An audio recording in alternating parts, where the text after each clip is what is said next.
I found out my family was planning to steal my life savings on a Tuesday. Not steal, technically.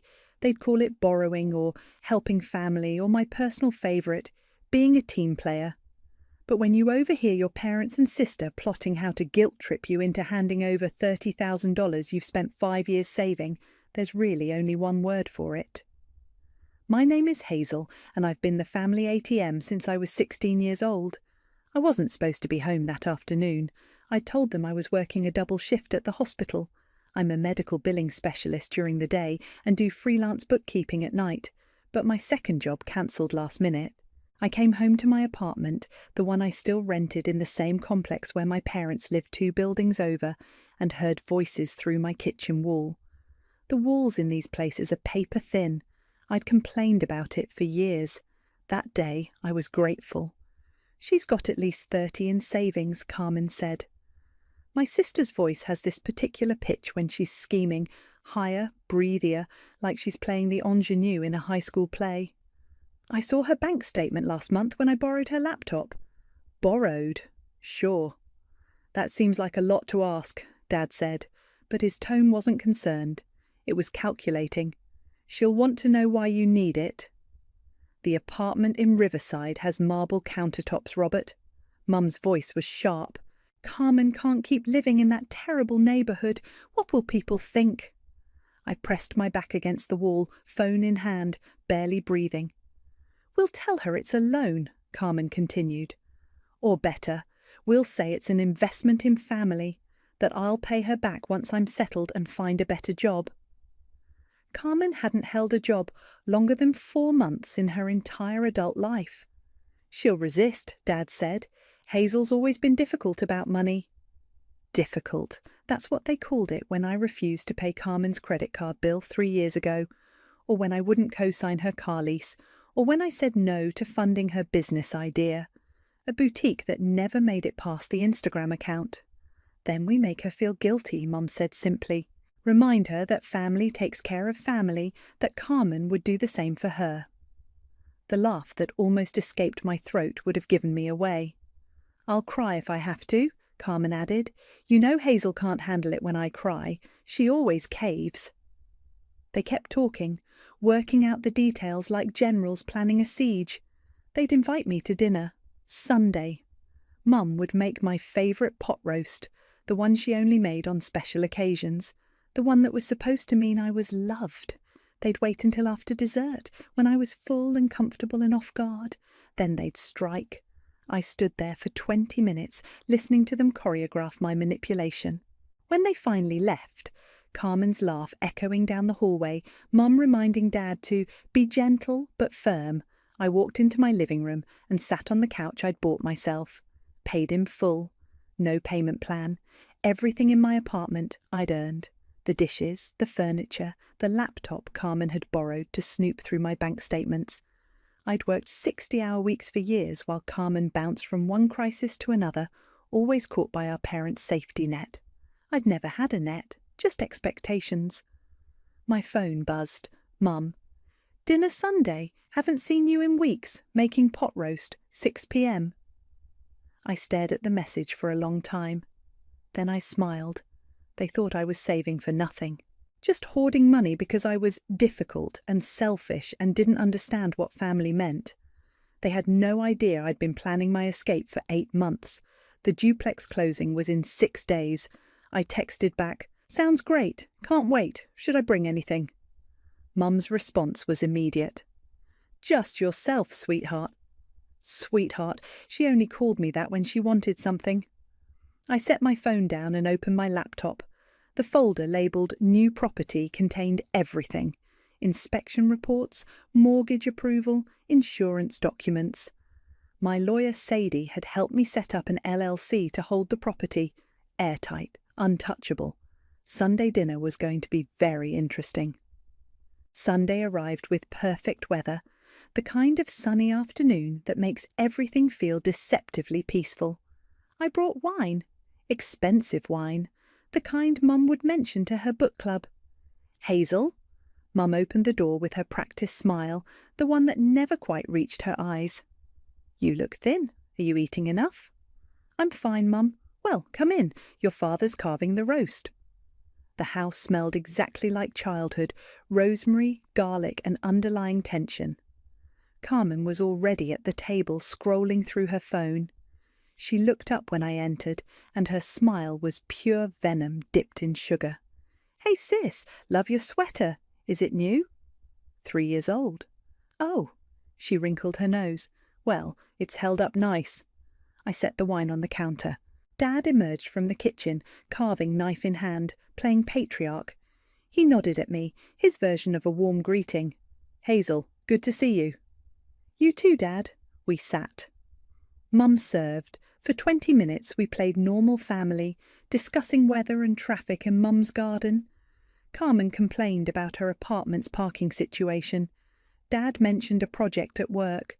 I said very little, just watched them build toward their crescendo.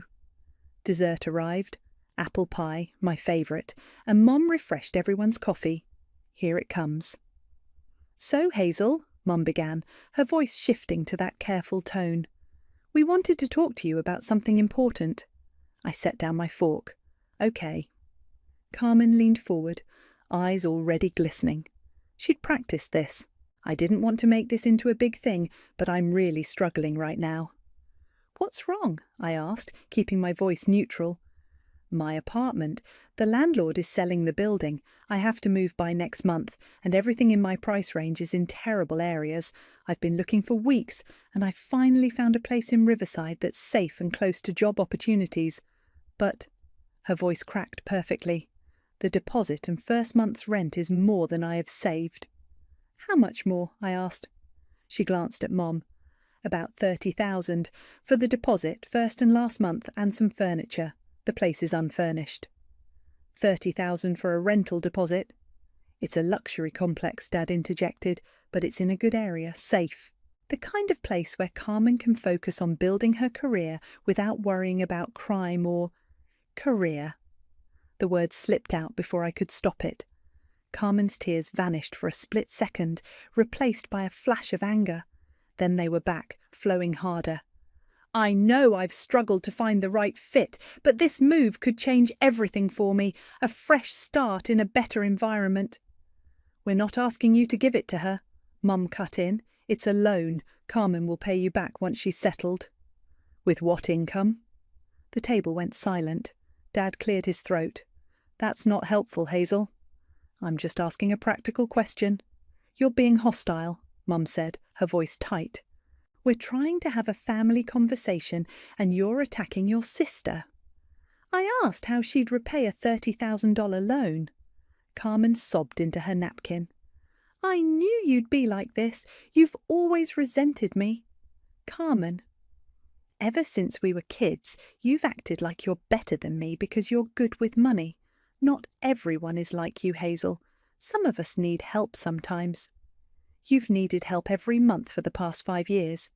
"That's enough," Dad said, his voice hard. "Carmen is your sister. Family helps family. Or did we raise you to be selfish?" There it was, the word they always used. Selfish. Mum reached across the table, trying to take my hand. I pulled back. "Hazel, honey, we know you've been saving. You work so hard and we're so proud of you." "But what are you saving for? You're 30 years old, still renting that little apartment. You don't travel, you don't go out. What's the point of having money if you don't use it to help the people you love?" Carmen peeked over her napkin, watching me. I took a slow breath. "You're right," Mum blinked. "What?" "You're absolutely right. I have been saving, and I should use that money for something meaningful." Carmen's face lit up. "Really?" "Really." I smiled at her. "Which is why I bought a duplex. I close on Friday." The silence was spectacular. Dad's fork clattered against his plate. "You what?" "I bought a property, a duplex in Westmont, 2 units. I'll live in one and rent out the other for income. It's a great investment." "You—" Mum's mouth opened and closed. "You spent your savings on a house?" "Not all of it, but most of it. Down payment, closing costs, immediate repairs. My money's pretty tied up for the foreseeable future." Carmen's tears were gone, replaced by pure rage. "You're lying." "I'm not. I can show you the paperwork if you want. You did this on purpose, she hissed. You knew I needed help, and you spent it all so you wouldn't have to give it to me.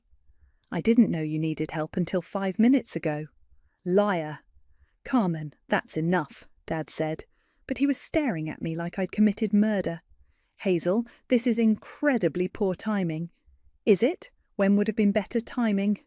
You could have waited, Mum said, her voice shaking. Talk to us first. We're your family. And this is my money. I stood, collecting my purse. Where are you going? Mum demanded. Home, thanks for dinner. Hazel, sit down. We're not finished. I am. I walked out. Behind me, Carmen was screaming something about betrayal, and Mum was crying, and Dad was shouting my name. I got in my car and drove away. My phone started buzzing before I'd left their street.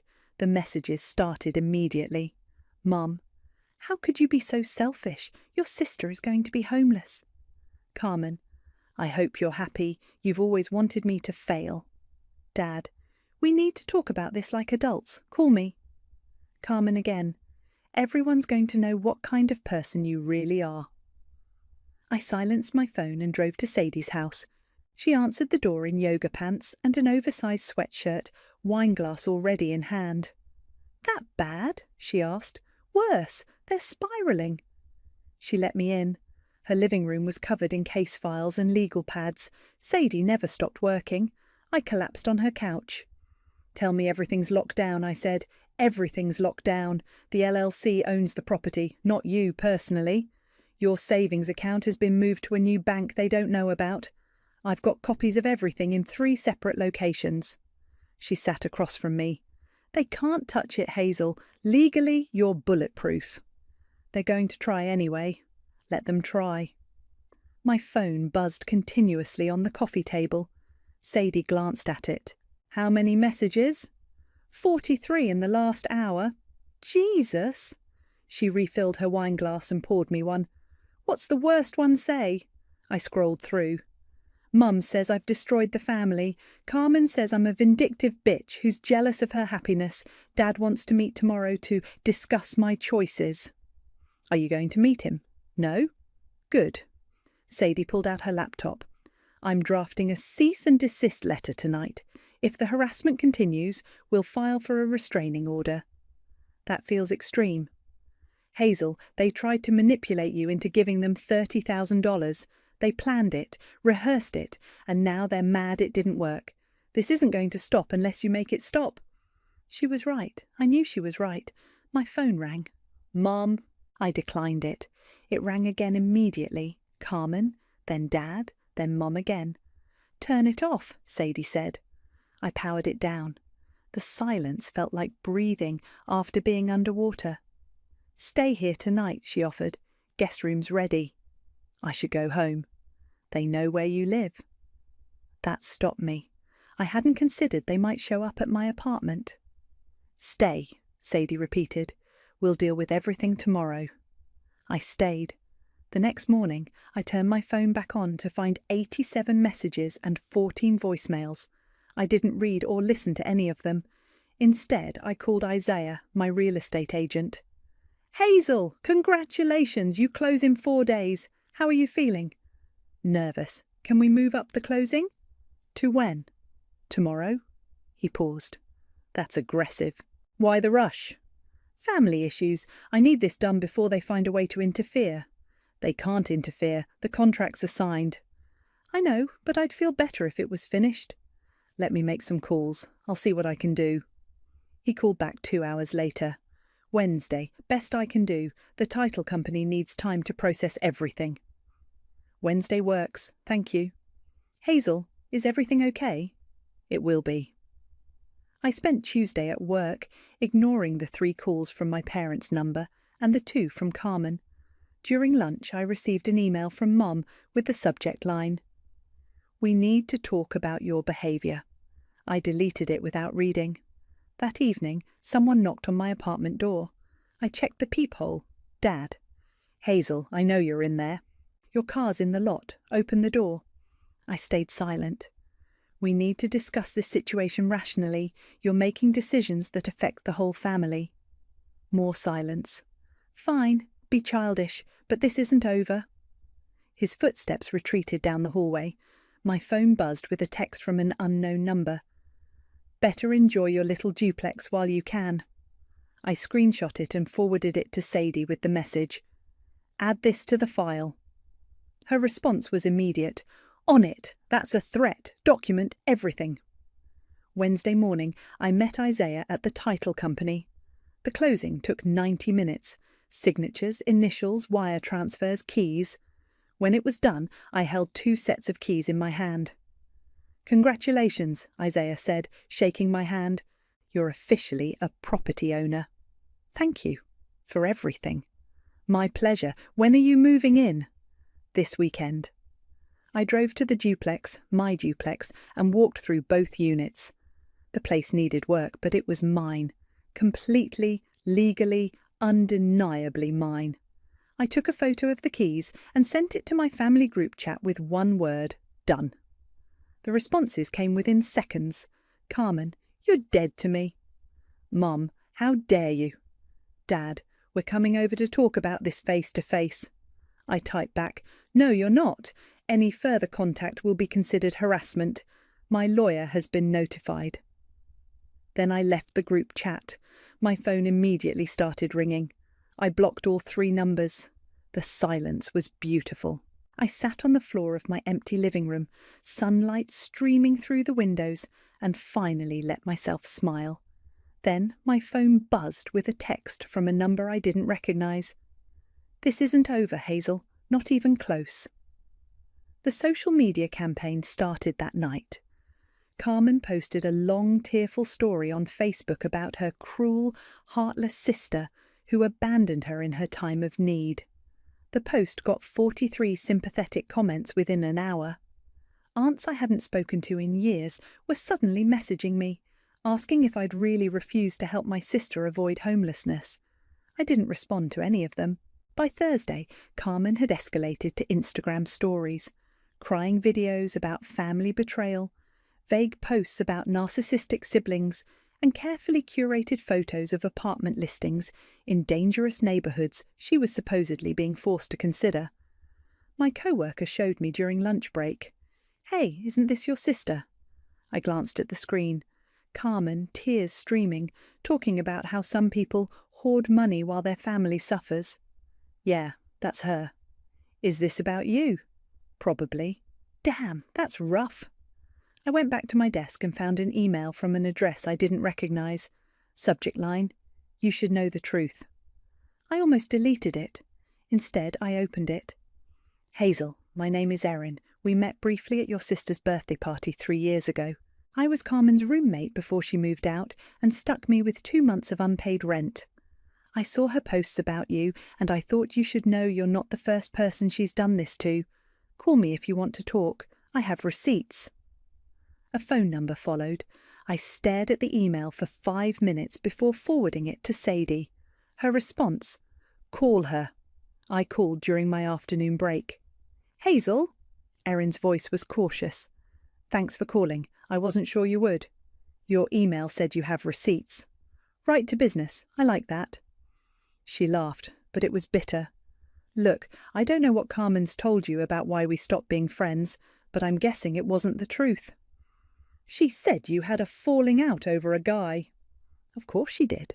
The actual story is that she lived with me for 8 months, paid rent exactly twice, maxed out a credit card she opened in my name, and then moved out in the middle of the night owing me $4,000. My stomach dropped. She opened a credit card in your name? Forged my signature on the application, used my social security number. I didn't find out until collections called me 6 months later. By then, she'd racked up $8,000 in charges. Did you press charges? I tried, but Carmen cried to her parents, and your dad called me personally. Said if I pursued it, he'd countersue for defamation and make sure I never worked in this city again. He's got connections, and I was 24 and terrified. So I dropped it, paid off the debt myself, and cut all contact. Jesus! That's not all. She did something similar to another friend, filed a false police report claiming the friend stole her laptop to get out of paying back a loan. The charges were dropped eventually, but it cost that girl thousands in legal fees. Why are you telling me this now? Because I saw her posts. I know what she's doing to you, and I'm tired of watching her destroy people and walk away clean. Erin's voice hardened. I've got bank statements, text messages, copies of the credit card application with her handwriting. If you need ammunition, I've got it. Can you email me everything? Already done. Check your inbox. The files arrived as we spoke. Dozens of documents, screenshots, bank records. Evidence of a pattern spanning years. Erin, thank you. Don't thank me yet. Your sister is vicious when she's cornered, and from what I can tell, you just backed her into a corner. We hung up. I forwarded everything to Sadie with the subject line. You need to see this. She called immediately. Hazel, this is fraud. Multiple counts. If even half of this is verifiable. It's all verifiable. Erin kept everything. Your sister could face criminal charges. Good. Sadie was quiet for a moment. Are you sure you want to go down this road? Once you start, there's no taking it back. I'm sure. Okay, I'll start building a case. But Hazel, this is going to get ugly. It's already ugly. That evening, I received a call from an unknown number. Against my better judgment, I answered. Hazel, it's Flynn, Carmen's boyfriend. I almost hung up. What do you want? I need to talk to you, in person. It's about Carmen. I'm not interested in... She's planning something bad. Please, just meet me for coffee, 20 minutes. Why would you warn me? Because I'm not going to be part of it anymore. I'm done. His voice cracked. Please, tomorrow morning, the cafe on Maple Street, 9 a.m. Fine, 20 minutes. Thank you. He hung up. I immediately called Sadie. Don't go alone, she said. I'll come with you. He might not talk if you're there. Then I'll sit at another table, but I'm coming. The next morning, Flynn was already at the cafe when I arrived, looking like he hadn't slept in days. Sadie took a table by the window, laptop open, pretending to work. Flynn stood when he saw me. Thanks for coming. You have 15 minutes talk. He pulled out his phone and slid it across the table. Carmen's been planning this for months. She knew you'd say no to helping her, so she came up with a backup plan. I looked at the screen. Text messages between Carmen and Flynn. If Hazel won't give me the money, we'll take it another way. My blood went cold. Keep reading, Flynn said quietly. I scrolled through the messages, my hands shaking. Carmen. The duplex is worth at least $400K. If I can establish residency in the second unit, she can't just kick me out. Flynn. That's squatting. That's illegal. Carmen. It's only illegal if she can prove I don't have permission. And who's going to believe she wouldn't let her own sister stay there? Flynn. This is a bad idea. Carmen. You said you'd help me. Were you lying? The messages continued. Carmen detailing her plan to move into the second unit while I was at work, claim I'd given her verbal permission, and then refused to leave. She'd researched tenant rights laws. In our state, if someone establishes residency for more than 30 days, eviction becomes a lengthy legal process. When is she planning this? I asked. This weekend. She's got keys made. How did she get keys? Flynn looked miserable. She stole yours last month when she visited your apartment, had copies made before returning them. I felt sick. Why are you telling me this? Because I'm not a criminal. I thought she just needed help getting back on her feet. But this? He gestured to the phone. This is fraud, and she wanted me to lie to the police if you tried to press charges. Say I was there when you gave her permission to move in. Were you going to do it? I was considering it, until yesterday. What happened yesterday? He pulled up another message thread. This one was between Carmen and someone named Tyler. Carmen. Once I'm in the unit, Flynn's done. He's too nervous. Tyler, you're better at this anyway. Tyler, what about the boyfriend? Carmen. He'll be gone by then. He's too weak to see this through. Flynn's jaw was tight. I've been with her for 2 years. And she was planning to dump me the second I wasn't useful anymore. I screenshot every message on his phone, texting them to myself. "Does she know you're here?" I asked. "No, she thinks I'm at work." Sadie appeared at our table. "Sorry to interrupt. Hazel, can I see those messages?" Flynn looked startled. "Who's this?" "My lawyer," I said. His face went pale. "I'm not trying to get in trouble. I just wanted to warn you." "You're not in trouble," Sadie said, sitting down. "But we need an official statement from you. Everything Carmen planned, everything she asked you to do. Will you do that?" "Will I need a lawyer?" "Not if you cooperate fully. You haven't committed any crimes yet. But Carmen has conspiracy to commit fraud, theft for the keys, potentially breaking and entering."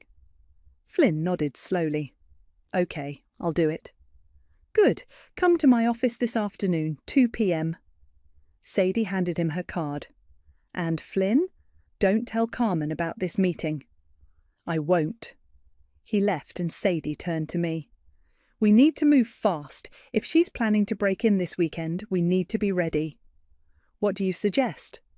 "Security cameras, installed today, multiple angles covering both entrances to the second unit, and we need to document that the unit is empty and locked, with no permission given to anyone."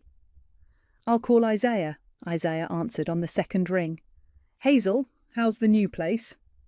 "I need security cameras installed immediately. Can you recommend someone?" "What's wrong?" "My sister is planning to break in and claim squatters' rights."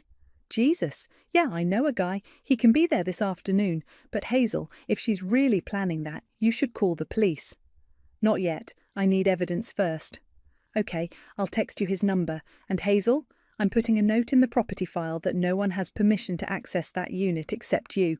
Dated and notarized, just in case." "Thank you." The security company arrived at 3 p.m. By 6, both entrances to the second unit had cameras with motion sensors and cloud backup. The technician showed me the app. "Any movement, you'll get an alert immediately. Video saves automatically. You can watch live from anywhere." Perfect. That night I sat in my new living room with Sadie, watching the camera feeds on my laptop. "Now we wait," she said. "What if she doesn't show?" "She'll show. People like Carmen always do. They can't help themselves." My phone buzzed. A text from Mum's new number. She'd figured out I'd blocked her old one. "Your father and I are very disappointed in how you've handled this situation. Carmen is family. We raised you better than this." I showed Sadie. "Don't respond," she said. Another text came through. "We're coming to your new house tomorrow to talk sense into you." Then another. "You can't ignore us forever." "Actually," I said, typing back, "I can, and if you show up at my property, I'll call the police for trespassing. This is your only warning." I blocked the new number. "Feel good?" Sadie asked. "Getting there." My phone buzzed again, an alert from the security camera app. Motion detected at the second unit's back entrance. I opened the live feed. The timestamp read 11:47 p.m. Carmen stood at the door, key in hand, looking over her shoulder. She inserted the key. The door didn't open. I'd had the locks changed that afternoon. She tried again, jiggling the handle, frustration clear on her face. Then she pulled out her phone and made a call. My phone rang seconds later. Unknown number. I answered on speaker so Sadie could hear. "Hazel, it's me. I'm at your duplex. I think there's something wrong with the lock on the second unit." "Really? What are you doing there at midnight?" Silence. Then, "You said I could store some boxes here while I looked for a new place, remember?" "No, Carmen, I never said that." "Yes, you did, last week." "I haven't spoken to you in a week." "Well, I'm here now, and the key isn't working. Can you come let me in?" I looked at Sadie. She was grinning. "No," I said simply. "What?" "No, leave my property or I'm calling the police." "You're being ridiculous. I just need—" I hung up and dialed 911. The 911 operator answered immediately. "What's your emergency?" "Someone is attempting to break into my property. I'm watching it happen on my security camera right now." "Are you at the location?" "No, I'm monitoring remotely. The property is 847 Westmont Avenue, Unit B." "Officers are being dispatched." Stay on the line! On the camera feed, Carmen was still at the door, now trying to force it with her shoulder. A man appeared beside her. Tyler, presumably. He had a crowbar. "They're attempting to pry the door open with a crowbar," I told the operator. "Officers are 3 minutes away. Do not approach the property." "I won't." Sadie was recording the camera feed on her phone, making sure we had backup footage. Carmen's phone rang. I could see her answer it, her face illuminated by the screen. She was talking rapidly, gesturing at the door. Then she froze, looking around. She'd heard the sirens. Tyler dropped the crowbar and ran. Carmen stood there for a moment, paralyzed, then followed him toward the back fence. "Suspects are fleeing on foot toward the rear of the property," I told the operator. "Officers are on scene now." The camera showed flashlight beams sweeping the yard. 2 officers appeared, one speaking into his radio. Carmen and Tyler were caught at the fence, hands up. "Suspects in custody," the operator confirmed. "Officers will need to speak with you. Can you come to the property?" "I'll be there in 15 minutes. Sadie drove. My hands were shaking too badly. When we arrived, Carmen was sitting in the back of a patrol car crying. Tyler was in another vehicle, head down. An officer approached us. "Are you Hazel?" "Yes, this is my property." "And your lawyer," Sadie added, handing him her card. He nodded. "Can you confirm you didn't give anyone permission to access this unit?" "Correct. No one has permission. I have documentation from my real estate agent confirming that, dated and notarized." Sadie pulled out her phone. "I'm emailing it to you now. Also, the woman in custody, Carmen, stole keys from my client last month and had copies made. We have a witness statement confirming this, along with text messages showing she planned this break-in." The officer's expression hardened. "Text messages?" "Detailed plans to establish illegal residency through fraud. I can send those as well." "Please do." Another officer approached. The male suspect had burglary tools, crowbar, lockpicks. The female claims she had permission to be here. "She's lying," I said. "I have security footage of the entire incident. She called me during the attempt, claiming I'd given her permission to store boxes here. I told her to leave and called 911. "Can we see that footage?" I pulled out my phone and showed them. The officers watched in silence as Carmen tried the key, made the phone call, and then attempted to force the door with Tyler's help. "That's pretty clear," the first officer said. "We'll need copies of everything. The footage, the text messages, the witness statement." "You'll have it all within the hour," Sadie promised. Carmen was screaming now, her voice carrying across the yard. "She's my sister. This is a family dispute. You can't arrest me for this." The officer sighed. "Actually, we can.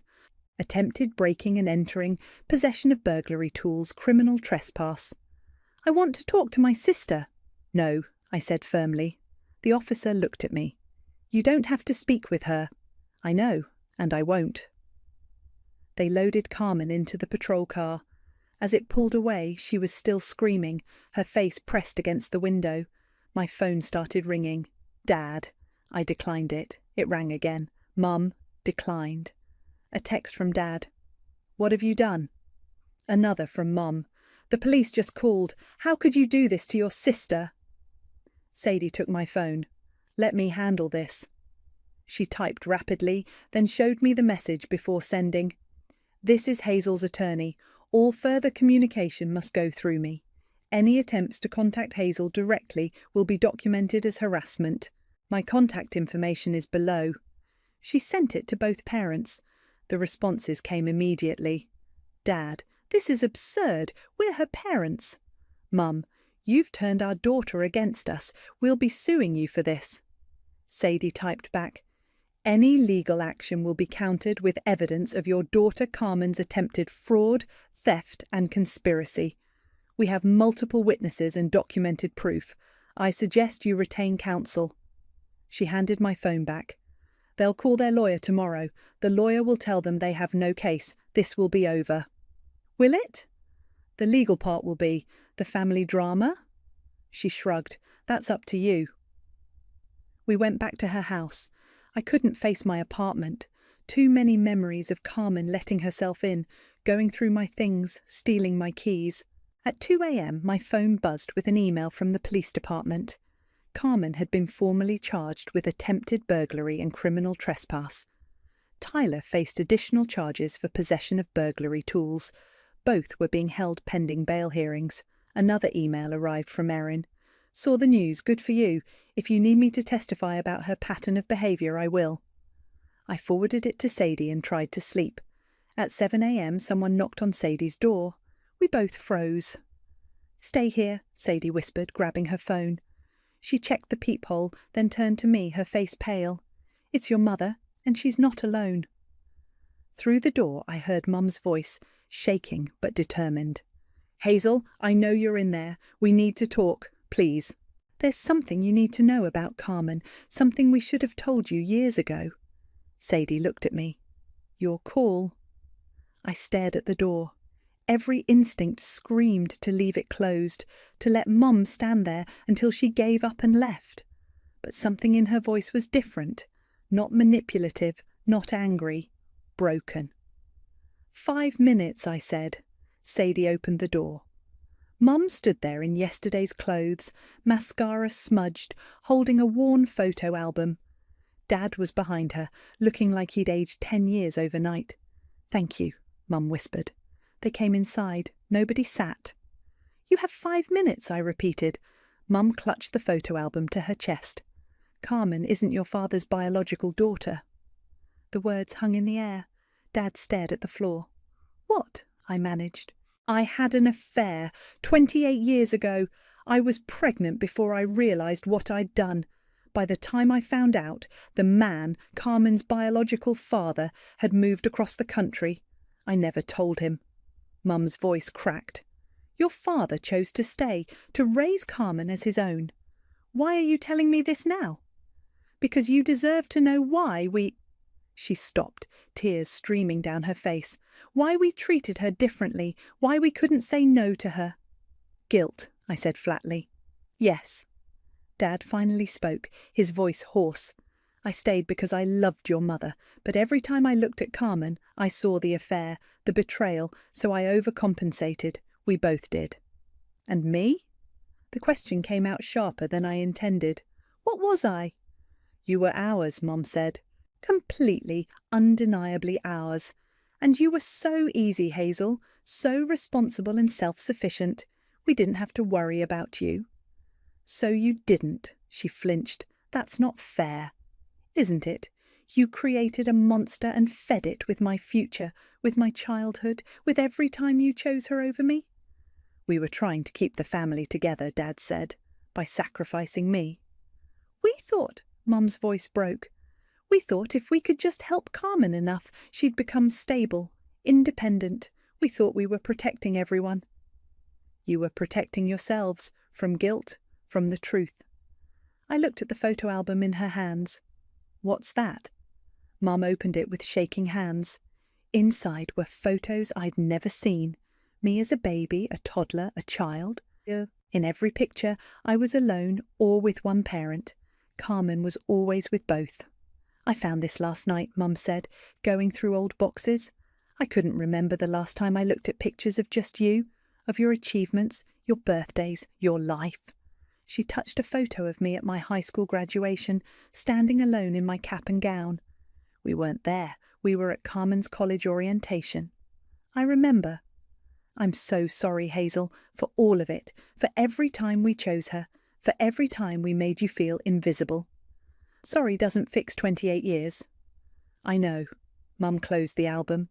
"But I need you to understand. Carmen doesn't know. About her father. We never told her." "Why not?" "We were afraid she'd fall apart, that she'd—" Mum stopped. "Use it as another excuse," I finished. "Another reason why nothing is ever her fault." Dad's jaw tightened. "She's still your sister." "Biologically, that's it." "She's in jail because of you," he said, anger finally breaking through. "She's in jail because she tried to break into my property with burglary tools. I didn't put her there, she put herself there." "If you'd just helped her."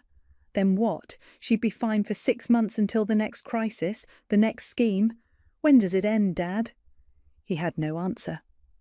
Mum set the photo album on Sadie's coffee table. I brought this for you. I thought you might want it. I don't. Hazel, please. No. I picked up the album and held it out to her. You kept these hidden for decades. They're not a peace offering now. They're evidence. Evidence that you knew exactly what you were doing. Mom didn't take it. What do you want from us? Nothing. I want nothing from you. We're your parents. You were my parents, past tense. I set the album down. Carmen's bail hearing is Monday. Are you going to bail her out? They exchanged glances. We don't have the money, Dad admitted. We remortgaged the house last year to pay off her credit cards. We're barely making payments. Then I guess she'll sit in jail until trial. You could help her, Mum said desperately. You have the money now. The duplex is mine, and it's staying mine. She's your sister. She's a criminal who tried to rob me, and you enabled her every step of the way. I walked to the door and opened it. Your 5 minutes are up. Dad moved toward the door, but Mum stayed frozen. I know we failed you, she whispered. I know we can't take it back, but please, Hazel, don't let Carmen destroy herself. I'm not letting her do anything. She's doing it herself, just like she's always done. I met her eyes. The difference is I'm not cleaning up the mess anymore. You've become so cold. No, I've become free. They left. Mum took the photo album with her. Sadie closed the door and locked it. You okay? I walked to her couch and sat down, my legs suddenly weak. They knew, I said. They knew exactly what they were doing for 28 years. Yeah. And they still chose her. Yeah. I waited for tears, for anger, for something. Instead, I felt nothing, just empty. Is that normal? I asked. After what you've been through, completely normal. You're in shock. When does it stop? When you let yourself feel it, but not today. Today, you just survived. My phone buzzed. A text from an unknown number. This is Carmen's public defender. We need to discuss your sister's case. I handed the phone to Sadie. I'll handle it, she said. I nodded and closed my eyes. For the first time in my life, someone else was handling it, and I was okay with that. Carmen took a plea deal. Sadie called me on a Tuesday afternoon while I was painting the second unit's bedroom. The charges were reduced to criminal trespass and attempted fraud. She'd served 6 months, suspended sentence, 3 years probation, and mandatory restitution for the locksmith fees and security system. She also has to stay at least 500 feet away from you and your property, Sadie added. Permanent restraining order. What about Tyler? 18 months. He had priors. I set down my paintbrush. Is it really over?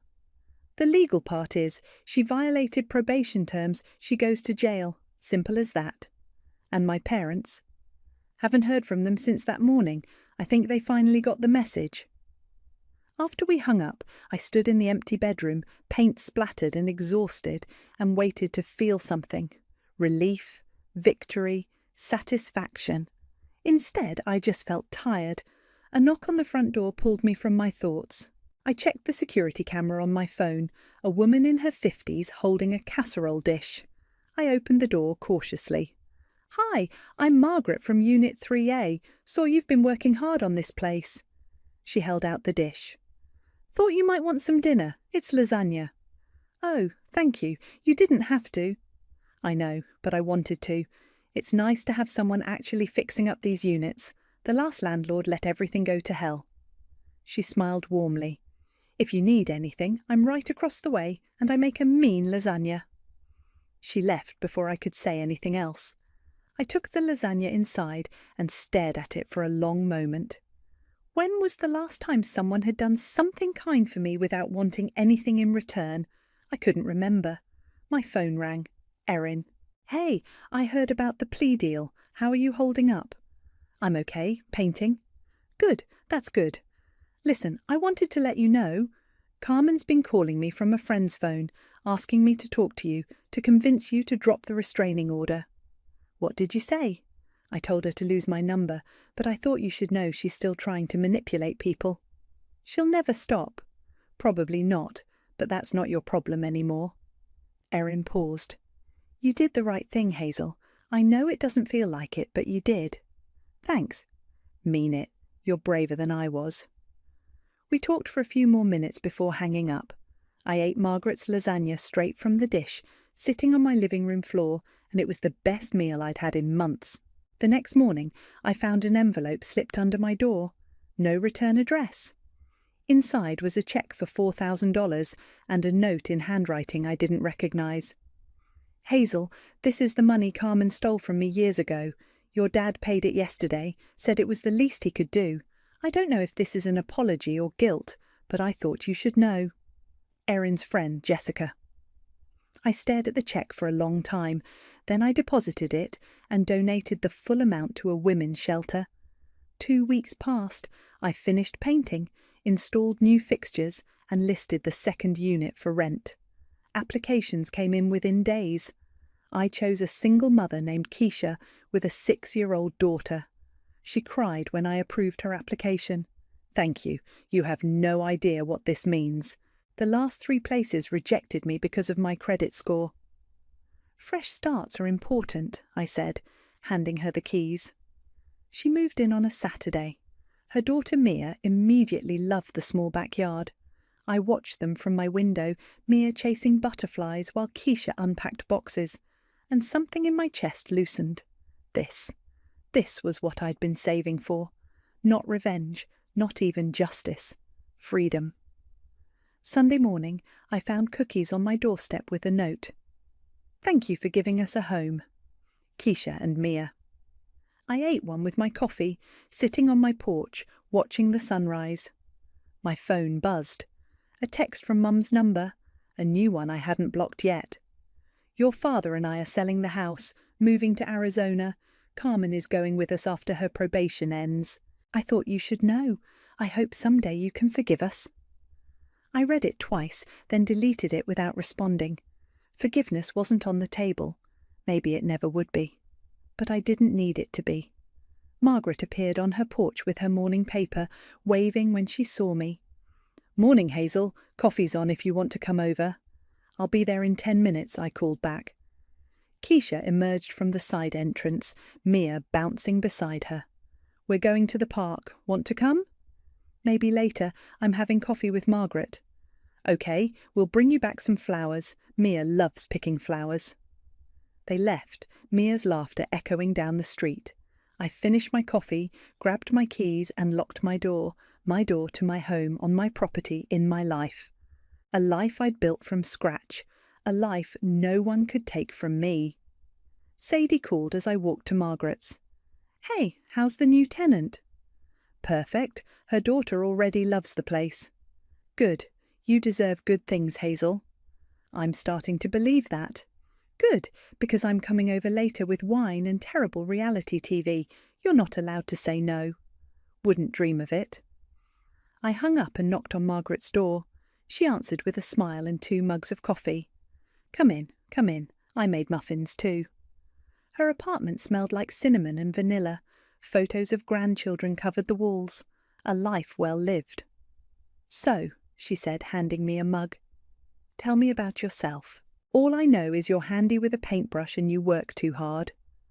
I sat down, cradling the warm mug, and realized I didn't know how to answer that question anymore.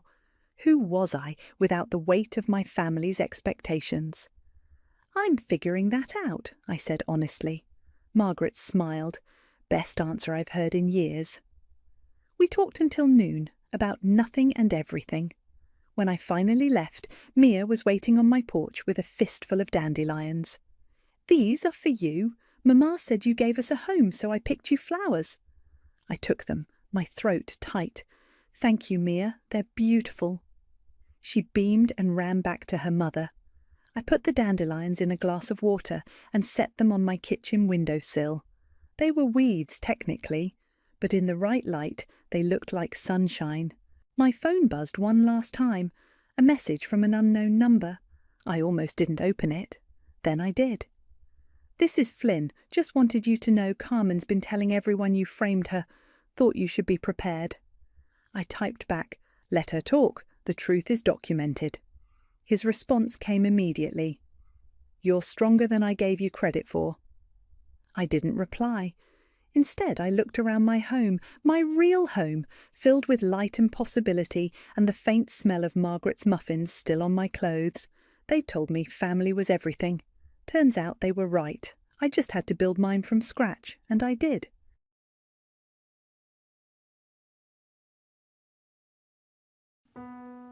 Hello, I'm Jessica, a 30-year-old woman. I've decided to share a recent experience that has brought some resolution to a tough period in my life involving my husband and his family. This chapter unfolded a few months back, and now the dust has begun to settle. I'm still dealing with the emotional fallout, and I believe that opening up about my journey might help me heal. Let's take a step back to 3 years ago when I made a major life choice: marrying my boyfriend, Tyler. We had met through mutual friends and enjoyed 3 wonderful years together before tying the knot. Tyler was always the life of the party, fun, attentive, and loving. He came from a well-to-do family and had a lucrative job, which allowed him to shower me with affection and gifts. Our bond was strengthened by our mutual love for travel, and as our relationship evolved from casual dating to something more serious, my friends consistently praised him and delighted for us. Tyler's generosity was overwhelming at times. For instance, he gifted me a new laptop when I graduated from college. Despite his kindness, I often felt uneasy about the imbalance in our financial contributions. "Tyler, I'm just a college student," I'd say. "I can't match your spending. Let's try to split other costs at least." Tyler would brush off my concerns, insisting on treating me, arguing that it was common among his friends to pamper their partners. As I gradually accepted his gestures, I also sought ways to contribute within my means. Once I landed a well-paying job post-college, I was eager to reciprocate his generosity. We started sharing expenses more equally and even discussed moving in together. "You can move in with me," Tyler proposed one day. "I inherited my house from my grandpa, so no worries about rent. But we should split other expenses to keep things fair." Despite my reservations, Tyler reassured me of his intentions to take care of me, and so began a new chapter in our lives together. Despite our agreement to fairly share the financial responsibilities, considering our differing incomes, things were running smoothly until I had the opportunity to meet Tyler's family, who lived quite far from us. With Tyler tied up with work commitments, he couldn't accompany them, so I was left to host his parents and sister by myself. Before their arrival, Tyler had given me a heads up about their judgmental tendencies, but he didn't go into details. He simply suggested that I should play along and ignore any potentially hurtful comments. With this in mind, I decided to approach the meeting with optimism. However, any hint of positivity vanished as soon as Tyler's family arrived. Instead of the warm welcome I had hoped for, Tyler's parents and sister showed up visibly annoyed. This stark contrast to my expectations set a tense atmosphere right from the start. As we gathered and conversation ensued, it became clear that they harbored negative opinions about me. "So, you're the woman Tyler has been seeing? I didn't expect to find you in this house. Do you even pay rent?" Martha, Tyler's mother, asked with a tone of disapproval. "No, Martha, I don't pay rent. Tyler mentioned that the house is fully paid for, but we split all other bills evenly," I explained, hoping to clear up any misunderstandings. Martha quickly dismissed my explanation, retorting, "Just because the house is paid for doesn't mean you can mooch off him. This is his house, not yours. Remember that for the rest of your life." The conversation became increasingly uncomfortable, especially with Tyler's sister, Teresa, who seemed more interested in glaring at me than engaging in dialogue. When I tried to include her by asking about her life, she responded with irritation, mentioning her marriage to a wealthy billionaire back home. Despite my efforts to bridge the gap, she simply brushed me off. Throughout their visit, Tyler offered no support and seemed to align himself with his family's sentiments. Gabriel and Martha continued to criticize me, making the entire experience quite challenging. Tyler's family expressed disapproval over my spending habits, particularly my purchases of makeup and skincare products. They felt that indulging in such luxuries was inappropriate given what they perceived as my insufficient contributions to the household. Their skepticism about my financial dependence on Tyler grew, partly fueled by Tyler's remarks. For example, he would offhandedly comment, "You know, Jessica was a struggling student when we first met," implying that I had relied heavily on him financially, even though this was not entirely accurate. Tyler would recount how he had covered all expenses early in our relationship because my job at the time didn't support what he called my taste for luxury. I was taken aback by these comments and reminded him that we had since adjusted our arrangement to split our bills equally. I explained that I had lived simply both before and during our relationship, and that any luxury items I had were gifts from him, gifts I had often cautioned him against due to their extravagance. Yet, Tyler justified his lavish spending by claiming his social status required him to present extravagant gifts, revealing that his generosity was more about showing off to his friends than genuine care. Their visit left me with a sour taste, prompting me to confront Tyler about the entire ordeal after they left. Unfortunately, he shrugged it off, suggesting I was overthinking things. "Don't take it to heart, Jessica. They meant well. What they said was not meant to be taken so seriously. Relax. You're overreacting." He dismissed my concerns. Despite my reservations, 5 months later, Tyler proposed, and in a moment of happiness, I accepted. We planned an engagement party and decided to split the expenses evenly. Meanwhile, I was running a small business on the side, which Tyler knew was growing, but he never really inquired about its earnings. To me, it was more of a fulfilling hobby than a significant moneymaker. When it came time to organize our engagement party, I decided it was an occasion to treat myself a bit. Tyler supported this idea, and we managed the expenses together, ensuring an equal contribution from both sides. I even took on the expense of covering plane tickets for my extended family to attend our engagement party. However, as the celebrations unfolded, the earlier criticisms resurfaced. "You shouldn't have splurged so much on this party, Jessica. You're draining Tyler's account before you're even married. At this rate, you'll end up with a backyard wedding. I thought you were financially irresponsible, but it's worse than I thought," they criticized. I stood my ground and firmly responded to Martha. "The party was extravagant, but we both agreed to it. I paid my share, and it was actually your son's idea to include everyone." Tyler had insisted a lot, and I couldn't say no. He mentioned he didn't mind the expense, but the criticism continued, with Martha accusing me of manipulating Tyler into spending more than he should. Teresa chimed in too, asserting that she knew what kind of person I was and that I should have been more considerate. Frustrated and needing a break from the tension, I excused myself and sought a moment of peace on the venue's lawn. There, I overheard Teresa and her husband Justin laughing about the situation at my expense. It felt as though my engagement party was falling apart, with Tyler seemingly oblivious to his family's harsh judgments. Most of his extended family assumed I was jobless, painting me as a dependent fiancé. Noticing my distress, my mom, always perceptive and protective, approached me. Aware of the challenges of managing finances as a single parent, she urged me to reconsider the engagement, pointing out the ongoing mean comments from Tyler's family. After the party, I confronted Tyler about the situation. He brushed it off as a joke, expressing his love and stating that financial matters didn't concern him. However, I reiterated my desire to contribute more significantly, especially towards expenses like rent, but he dismissed the suggestion. As we moved forward with wedding planning, the stress intensified. Tyler's parents continued to criticize my choices, accusing me of bankrupting their son. The constant scrutiny and accusations made the engagement period increasingly challenging. I made it clear that everyone, including my mom, was pitching in for the wedding expenses. However, Martha sharply accused me of taking advantage of her son and suggested that we were on a mission to deplete his bank account. Amid these accusations, my in-laws unfairly branded me a gold digger. I addressed Gabriel calmly to alleviate his concerns.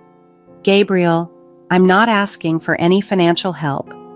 I just want to ensure you understand that we are completely capable of financing the wedding ourselves. Despite my explanations, Teresa didn't hold back her critiques about the cost of my dress and makeup on the wedding day, even though I had previously clarified that those expenses were covered by my mother. The ceremony itself unfolded without a hitch, but at the reception, Martha and Gabriel did not miss any opportunity to criticize my spending habits, accusing me of financially exploiting their son. Despite their harsh words, I chose to remain silent to avoid any conflict that might ruin our special day. A few months later, Tyler celebrated a significant promotion at work, and he was eager to mark the occasion with a grand family dinner. I was excited for him and decided to make the event even more special by covering all the expenses myself. Tyler, I want this dinner to be something extraordinary. I'm so proud of you and I want to celebrate your success, I told him enthusiastically. Tyler appreciated my gesture, and I shared with him that my business was flourishing. I had a stable income from my job, and I had recently accessed a trust fund from my paternal grandfather. I meticulously planned the whole event to ensure everything was perfect for the celebration.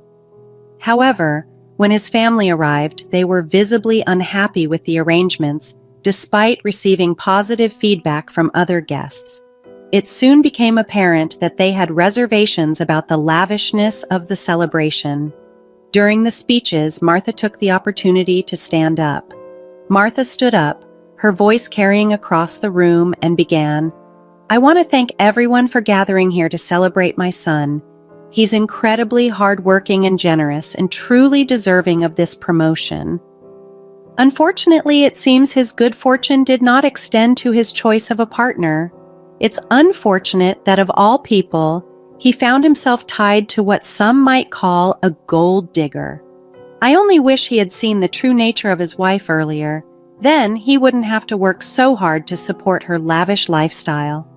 She continued, her tone tinged with regret. It's now painfully obvious to everyone here that his wife has been quite extravagant, from the engagement party to tonight's dinner. It seems she has nearly drained his accounts. Feeling the sting of her words, I took a deep breath and steeled myself. Martha added, Thank goodness we had Jessica sign a prenuptial agreement before the wedding. At least some of his assets are protected. She sighed, seemingly relieved, expressing that it was a good thing her son had married someone who could at least maintain the image of a trophy wife. Tyler chimed in, agreeing with his mother. I can't even afford to spend money on myself anymore. There's nothing left. He lamented that marrying me was a mistake, comparing my behavior unfavorably to what he imagined another's response might be in a similar situation. In shock and frustration at the unfolding scene, I finally spoke up. Do you really think I'm a gold digger? Tyler's response was cutting. Your lifestyle is quite damaging to my bank account. Feeling hurt yet determined to clarify the misconceptions, I decided to confront the accusations directly. Since I'm such a gold digger to you all, let me just show you my bank balance. Perhaps that will clear things up, I declared, revealing my financial independence to everyone present. The room fell into disbelief. Amidst the heated accusations, Martha pointedly accused, Did you steal my son's money? To which Tyler added suspiciously, She must have taken it from you. Frustrated yet calm, I responded, I don't need to steal money from your son. This is all from my efforts. Besides, I recently accessed a trust fund left by my grandfather. I had plans to use it to buy a bigger house and surprise Tyler, but given the current circumstances, that seems unlikely now. Despite my attempt to clarify the situation, Tyler, seemingly ignoring the tension, suggested, We can still buy the house. It'll be a wonderful gift. However, I was firm in my resolve, expressing my refusal to accept such a gift under the current conditions.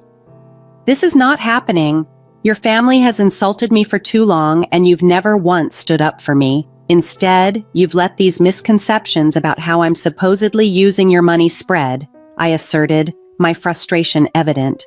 Tyler tried to downplay the situation, claiming I was overreacting, but I stood my ground. "No, I am not overreacting. Everyone here knows what your family has been calling me.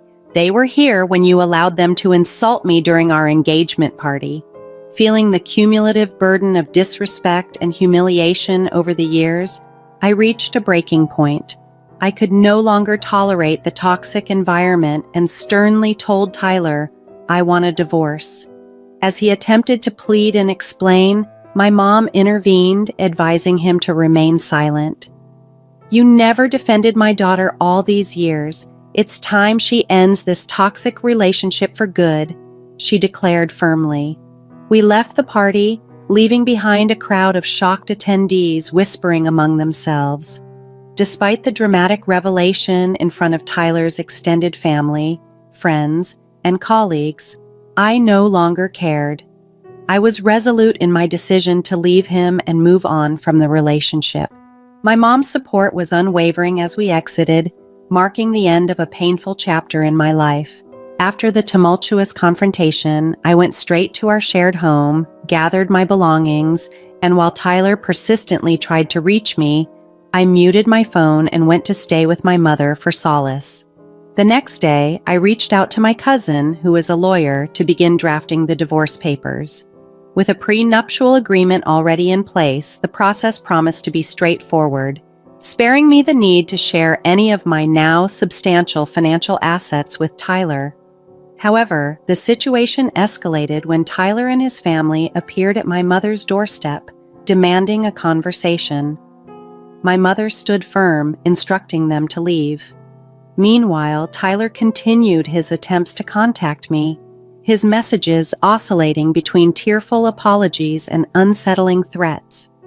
I saved all these communications, preparing to file for a restraining order if necessary. Amid this emotional chaos, my mother's unwavering support gave me strength. Tyler even attempted to confront me at my office, but having informed security in advance, they promptly escorted him out. It was then I decided to leave my well-paying job. My thriving business meant I no longer needed the position, and my aspirations were no longer about accumulating wealth, but seeking a peaceful, dignified life. Thus, I handed in my resignation that very day and began to move forward. Only a week after I had the divorce papers served to Tyler at his workplace, he appeared at my old office, only to find that I had already resigned. My former colleagues reported his continued attempts to send flowers and gifts to my mother's house, which we consistently returned. The ongoing harassment led me to consider relocating. With my mother's encouragement, I found an ideal house in the next state, providing a sanctuary away from my ex. Currently, as I await the finalization of the divorce paperwork, the judge has already facilitated a smooth proceeding thanks to the solid prenuptial agreement.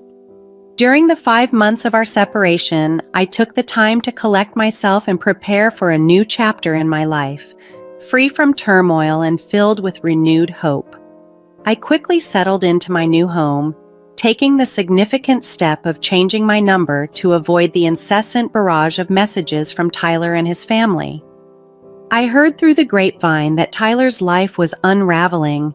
He blamed his parents for the downfall of our marriage, and professionally, he faced a significant setback. His colleagues began to distance themselves, and his seniors were displeased with the negative publicity in their close-knit community. His parents didn't help matters, spreading infidelity rumors. But thankfully, these baseless accusations failed to gain any traction. In contrast to Tyler's downward spiral, my life began to flourish. I focused on growing my business and relishing my newfound freedom. I started going out more and even dipped my toes back into the dating scene. Tyler's past insecurities made me wary of committing too quickly. but I remained hopeful that, in time, I would heal and find someone who truly values and cherishes me. While Tyler's actions caused me considerable pain, the strength I gained from overcoming those challenges has propelled me into a brighter future, full of possibilities and self-discovery. I look forward to what lies ahead, confident in my resilience and more aware of what I seek in relationships and life.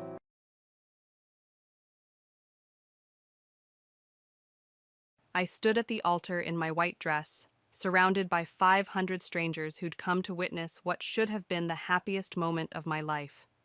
Instead, I watched my new mother-in-law destroy it with a champagne glass and a smile that could freeze hell.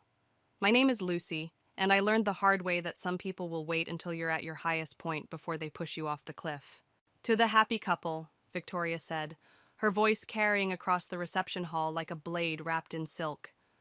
Though I must admit, when Daniel first told me about the charming little florist he'd met in that quaint town, I assumed it was just another of his charitable phases. The room rippled with uncomfortable laughter.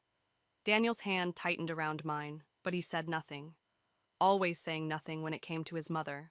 But here we are, she continued, swirling her champagne, a testament to how love truly knows no social boundaries. Though I do wonder if Daniel realizes that running a multi-million-dollar tech company requires more than just a pretty face at home arranging daisies. Elena, my best friend, shifted in her bridesmaid dress beside me.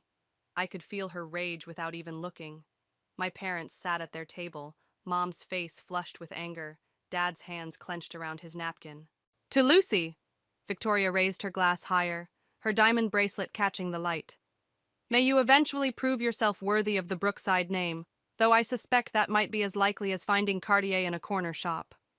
The silence that followed was deafening. 500 people holding their breath, waiting to see if the bride would crack. I didn't. Instead, I smiled directly at Victoria, lifted my own glass, and took a slow sip.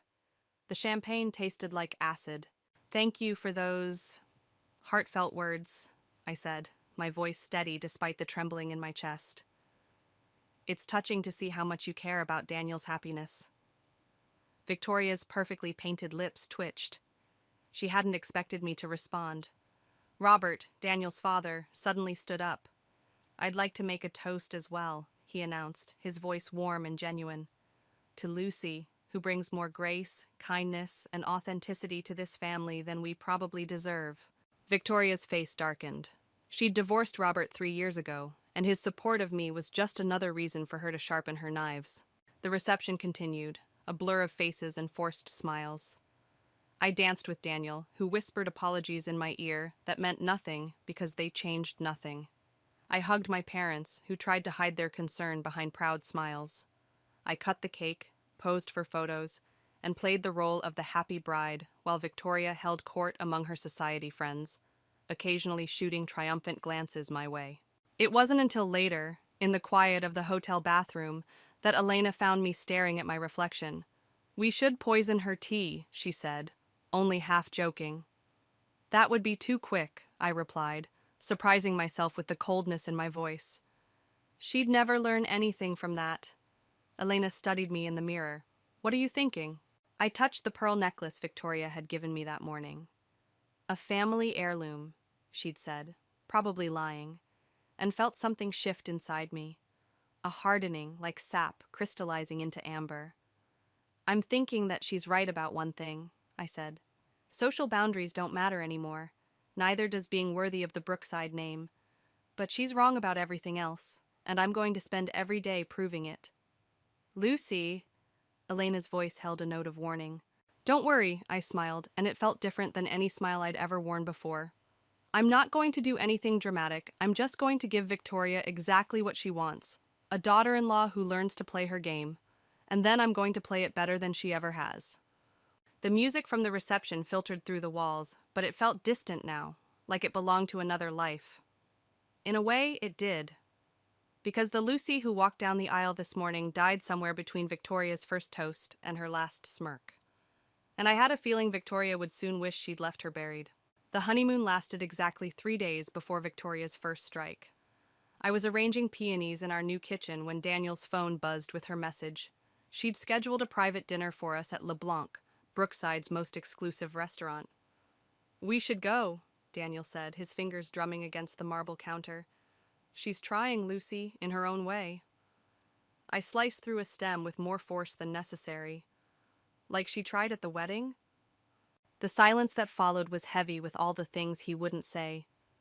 I watched him adjust his tie, a nervous habit he'd picked up from his father, and wondered if he knew how much he looked like Robert when he was uncomfortable. The restaurant was all crystal and candlelight, with tables spaced far enough apart to ensure privacy for the kinds of conversations that shaped Brookside's social hierarchy. Victoria sat like a queen holding court, wearing a dress that probably cost more than my parents' monthly mortgage. "Darling," she air-kissed Daniel's cheeks before turning to me. "Lucy, that's a creative choice of outfit for LeBlanc." I smiled, smoothing my deliberately chosen floral dress. "Thank you. I thought about wearing something more formal, but then I remembered what you said about social boundaries not mattering anymore." Her eyes narrowed slightly. Before she could respond, Robert appeared behind her chair. "Hope you don't mind me joining," he said, pulling up a seat. I was in the neighborhood. Victoria's perfectly manicured nails tightened around her wine glass. "Robert, what a surprise. I wasn't aware you still frequented LeBlanc after the incident." "Oh, they've forgiven me for that scene you caused during the divorce," he replied pleasantly. "Amazing what telling the truth can do for one's reputation." I watched the exchange like a tennis match, noting how Victoria's jaw clenched at the word truth. There was history here, buried beneath years of polite venom. "Speaking of reputations," Victoria turned back to me, "I heard the most fascinating thing about your flower shop. Apparently there was some trouble with the health department last year." Daniel's head snapped up. "Mother—" "Oh, that," I cut in smoothly. "A competitor filed a false complaint. It was cleared up quickly, though the timing was interesting. Right after I started dating Daniel, wasn't it?" Victoria's smile didn't waver, but something flickered in her eyes. Recognition, perhaps. Or warning. "How unfortunate," she said.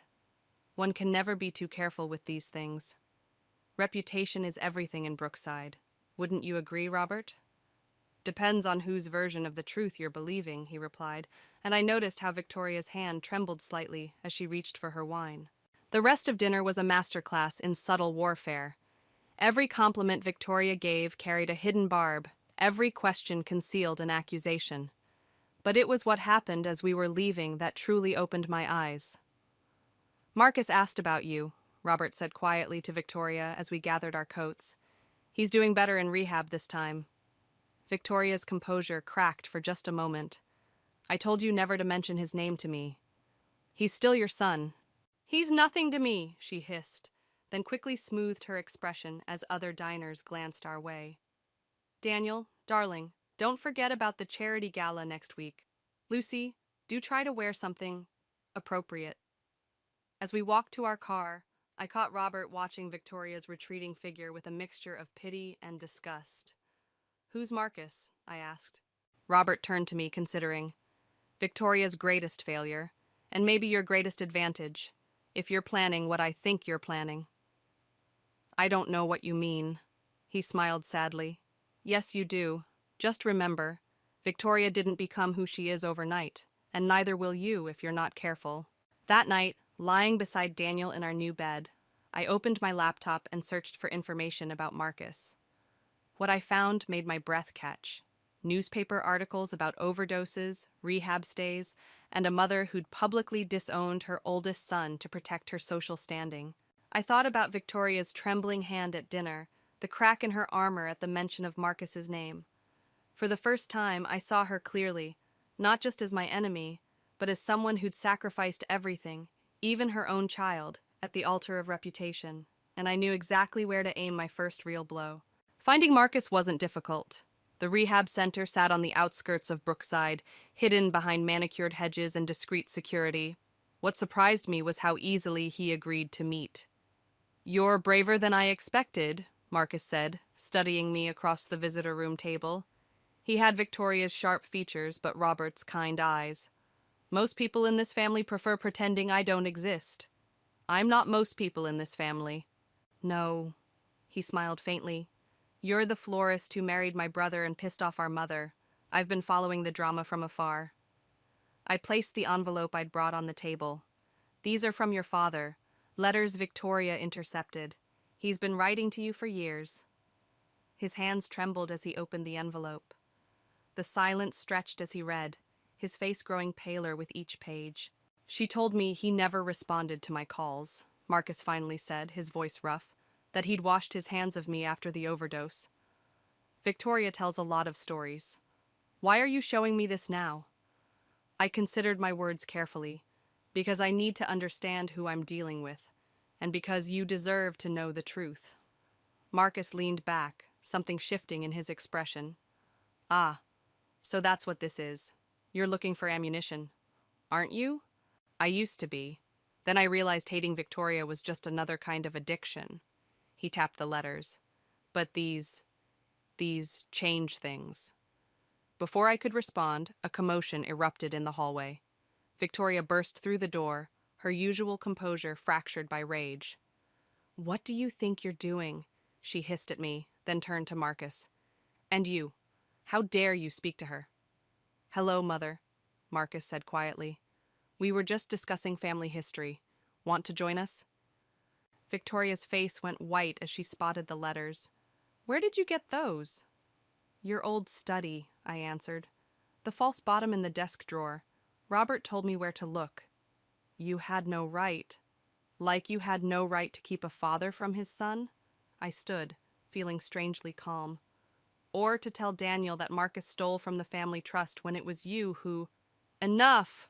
Victoria's voice cracked like a whip. Marcus, whatever she's told you, save it, he interrupted. For once in your life, just stop lying. Victoria drew herself up, armor sliding back into place. I've done everything to protect this family's reputation. Everything to ensure Daniel didn't follow your path. And now you're both trying to destroy everything I've built? No, Mother, Marcus said. You're doing that all on your own. A nurse appeared in the doorway. Is everything all right? We heard raised voices. Everything's fine, I said, gathering my purse. Mrs. Brookside was just leaving. Victoria grabbed my arm as I passed. You have no idea what you're starting, she whispered. I met her gaze steadily. Actually, I do. I learned from the best. Later that night, I found Daniel in his home office, staring at his phone. Marcus called me, he said without looking up. First time in 3 years.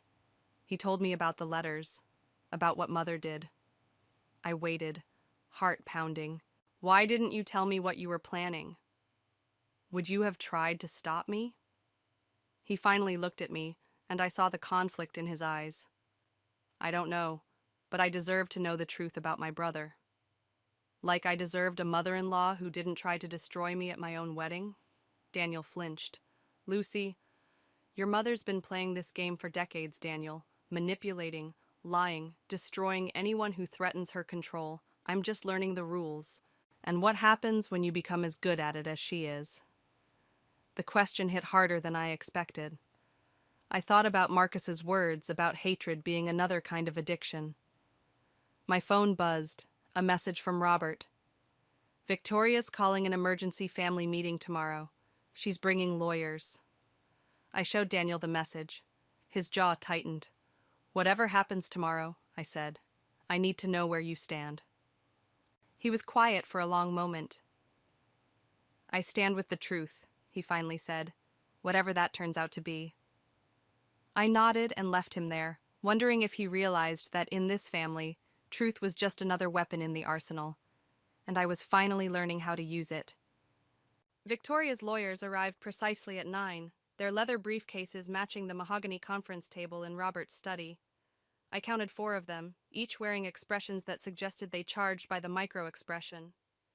Before we begin, Victoria said, settling into her chair like a queen ascending her throne, I want to make it clear that this meeting is about protecting our family's interests. Fascinating choice of words, Robert muttered, pouring himself a drink despite the early hour. Considering your history with protection. I sat between Daniel and Marcus, who'd been granted a day pass from rehab. The air felt thick with unspoken accusations. "We have evidence," Victoria's lead lawyer began, sliding documents across the table, "that certain parties have been accessing private family records without authorization." Daniel's hand found mine under the table. I kept my face neutral, even as my pulse quickened.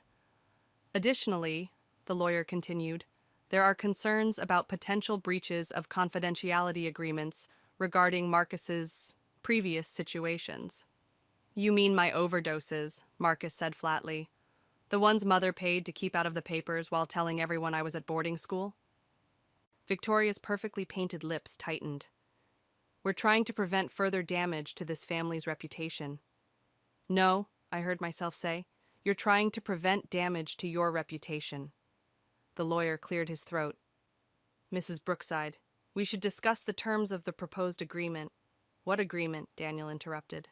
Victoria straightened, victory flickering in her eyes. "A simple arrangement.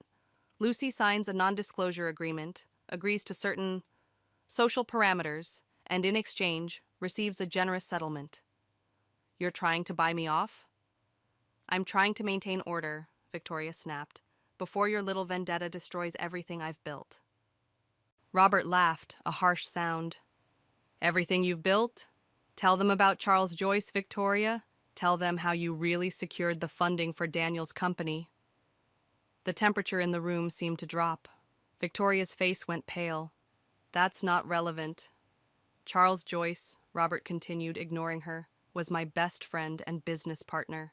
He died believing I'd betrayed him, never knowing Victoria had orchestrated the whole thing." Daniel stood abruptly. "What are you talking about?" "Your mother needed seed money for your tech startup. Charles refused to invest unless I was involved. So Victoria arranged things, forged documents, destroyed relationships, all to ensure you'd have your success story." The lawyers shifted uncomfortably. Victoria's hands trembled as she reached for her water glass. "Everything I did," she whispered, "was for this family." "No," Marcus said. "Everything you did was for control." I watched Victoria's facade crack, just slightly, and felt a sudden, unexpected pang of recognition. How many times had I justified my own recent actions with similar reasoning? "The agreement," Victoria's lawyer pressed on, "includes provisions for—" "I don't want your money," I interrupted, "or your silence. I want the truth." Victoria's eyes met mine, and for the first time I saw real fear in them. "You have no idea what truth costs in our world." "Then teach me," I challenged. "Tell them about Marcus's trust fund, about Charles Joyce, about every lie you've told to maintain your perfect image." The silence stretched like a wire about to snap. Daniel looked between his mother and me, his face a study in conflicting loyalties. "If you do this," Victoria said softly, "there's no going back, for any of us." I thought about my flower shop in Willow Creek, about the simple life I'd led before entering this world of power plays and hidden agendas, about how revenge had started to change me, reshaping my edges to match Victoria's sharp corners. "Maybe that's what this family needs," I said. "No more going back, only forward with the truth." Victoria stood, gathering her dignity around her like armor. "Then you leave me no choice." She nodded to her lawyers. "Proceed with the other option." As they pulled out new documents, I caught Robert's eye. He gave me a slight nod, and I understood. This was the moment he'd warned me about. The point where Victoria would reveal her true nature, not just to me, but to everyone she claimed to protect. The game was changing, and I wasn't sure anymore if winning meant becoming exactly what I'd set out to destroy. The Brookside Country Club's annual charity gala buzzed with whispers as I entered on Daniel's arm. 3 months of careful planning had led to this moment. Victoria stood across the room, holding court among her usual sycophants, but I noticed how her eyes kept darting toward the entrance. She was waiting for Marcus. "Are you sure about this?" Daniel whispered, his hand tense against my back. I smiled at a passing socialite. "Ask your mother that question." The Charles Joyce Memorial Foundation banner hung prominently above the stage, a detail I'd specifically requested when joining the event committee. Victoria had fought it, of course, but Robert's influence still carried weight. "Lucy, darling." Margaret Joyce, Charles's widow, embraced me. Her voice carried just enough to turn heads. "I can't thank you enough for suggesting we honor Charles tonight. Victoria never mentioned him in previous years." Victoria's circle shifted uncomfortably. I watched her grip tighten on her champagne glass. "Mrs. Joyce," Robert appeared beside us, "I believe you haven't met my son Marcus?" The room stilled. Marcus stood in the doorway, clean-shaven and wearing a suit that matched his brother's. Victoria's carefully crafted narrative of her troubled, absent son was walking proof of her lies. "Actually," Marcus said clearly, "we've met before, at the rehabilitation center Mother donated to, right after she had me committed against my will." Gasps rippled through the crowd. Victoria started forward, but Elena, working as a volunteer server tonight, accidentally on purpose, stepped into her path with a tray of drinks. "Marcus," Victoria's voice carried that familiar warning tone. "You're not well." "I'm 6 months sober, Mother. No thanks to you." He turned to Margaret Joyce. "Did you know your husband tried to help me? Before he died, he was going to expose—" "That's enough!" Victoria's command cracked like a whip, but Margaret Joyce stepped forward, her social smile gone brittle. "No, Victoria. Let him speak. I'd love to hear what my husband was trying to expose before his convenient accident." The whispers grew louder. I watched Victoria's carefully constructed world start to crumble, feeling a surge of satisfaction that turned to ash in my mouth when I saw Daniel's face. "Lucy," he said quietly, "what have you done?" Before I could answer, Victoria played her final card. "If we're sharing family secrets," she announced, her voice carrying that deadly calm, "perhaps we should discuss the real reason behind Lucy's interest in our family's affairs. Show them the envelope, dear." She pulled out a familiar-looking envelope, identical to the one I'd given Marcus with Robert's letters. My blood ran cold. "What's she talking about?" Daniel asked. Victoria's smile turned predatory. "Did you really think you were the first person to try destroying me with the truth, Lucy? Ask your mother about the summer she spent working for Charles Joyce. Ask her why she left Brookside so suddenly 29 years ago." The room spun. 29 years. A year before I was born. "Victoria," Robert warned, but she was already moving in for the kill. "Your precious small-town parents have their own secrets, dear. Your father Henry isn't—" "Stop!" The word came out like a gunshot. I hadn't realized I'd spoken until every head turned toward me. In that moment, I saw myself reflected in Victoria's eyes. The same calculated fury, the same ruthless determination to win at any cost. I'd become so focused on exposing her lies that I'd missed how the truth could destroy more than just our target. Marcus stepped forward, placing himself between Victoria and me. "Enough, Mother. You've lost." "Have I?" She looked around the room, at the society vultures eagerly feeding on every word. "Or have I just shown everyone exactly who they're dealing with? A daughter of scandal, playing at revenge without understanding the true cost?" The irony of her words hit me like a physical blow.